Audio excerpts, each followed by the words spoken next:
एक बड़ी ख़ास मुताबिकत पाई जाती है, क्योंकि असहाबे काफ ने भी बुत परस्त बादशाह की इताअत कबूल नहीं की और अल्लाह ने उनकी शान कुरान के अंदर बयान कर दी। हैं वो वली, नबी नहीं है बल्कि वली हैं, नबी के बेटे भी नहीं हैं, नबी के नवासे भी नहीं हैं। हज़रत ईसा अलैहिस्सलाम की शरीयत के पैरोकार। तो अगर हज़रत ईसा अलैहिस्सलाम के दीन के शरीयत के पैरोकारों का इतना रुतबा है कि उन्होंने ईमान बचाया और बुत परस्त बादशाह की इताअत कबूल नहीं की, तो उनका इतना बड़ा रुतबा है कि अल्लाह पाक ने कुरान के अंदर बयान कर दिया उनका वाक़या। इज़्ज़त की अल्लाह पाक ने, उनको एज़ाज़ अता किया।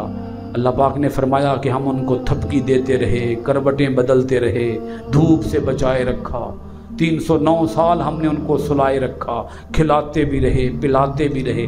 तो अगर उनका ये मकाम और मर्तबा है तो अंदाज़ा लगाओ उस नबी जो नबी आम नबी नहीं है, नबी आखिरुज़्ज़मां हैं,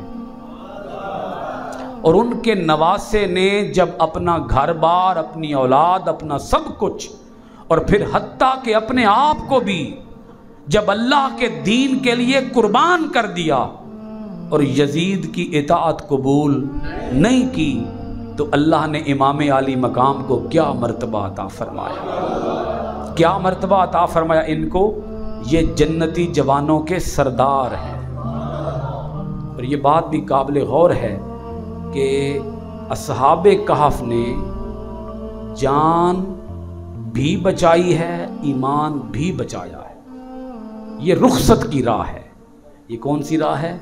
रुखसत। इन्होंने रुखसत पर अमल किया कि ईमान बचाया और जान बचाई।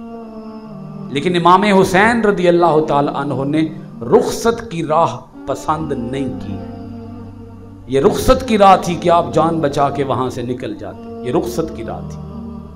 आपने जान बचाकर निकलना पसंद नहीं किया, आपने शहीद होना पसंद किया है। ये अजीमत की राह थी। बोलिए कौन सी राह थी?